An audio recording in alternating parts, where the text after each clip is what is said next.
Stephon Diggs says that in our era, Julio Jones has always been the number one receiver, which I kind of agree with, but I don't know about this year. I think the number one receiver is probably Devontae Adams this year. I don't know if it's Julio Jones anymore. We'll have to see when the season comes who'll be better. But I would put Devontae Adams number one right now. But I agree with what he said. In our era, most of the years, Julio Jones is the number one receiver. Do you guys agree with this statement by Stephon Diggs or no? Maybe a mistake. This is Max Kellerman talking about Trevor Lawrence starting week one, which is kind of surprising because the sports media in general was saying that he's the best quarterback in the draft and all these other things. But once the preseason came, their opinion changed quickly. That must be a mistake that he should play week one and all this other stuff. I think he's probably going to get the starting job. I don't really see Gardner Minshew beating him out. Trevor Lawrence is going to be the starting quarterback for the Jacksonville Jaguars. He's starting week one. I guarantee it, but it's kind of weird to see the media change so fast after they hail someone as the number one pick for so long.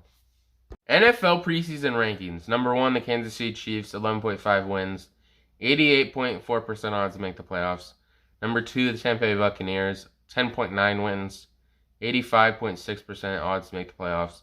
Number three, the Buffalo Bills, 10.5 wins with 76.6% odds to make the playoffs.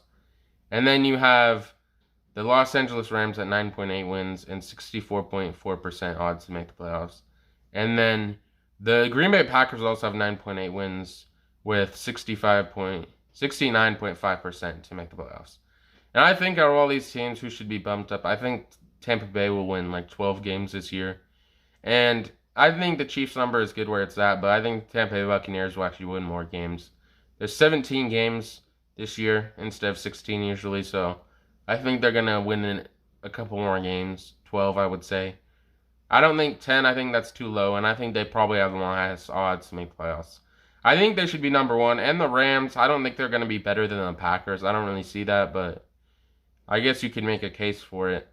With Matthew Stafford, they were pretty good last year with Jared Goff, and even when the backup came in after he got injured. So who knows? I think maybe they do have a chance, but I don't think they're better than the Packers are. What do you guys think? And I think the Packers wins should be around 11. I think they'll probably win 11 games this season.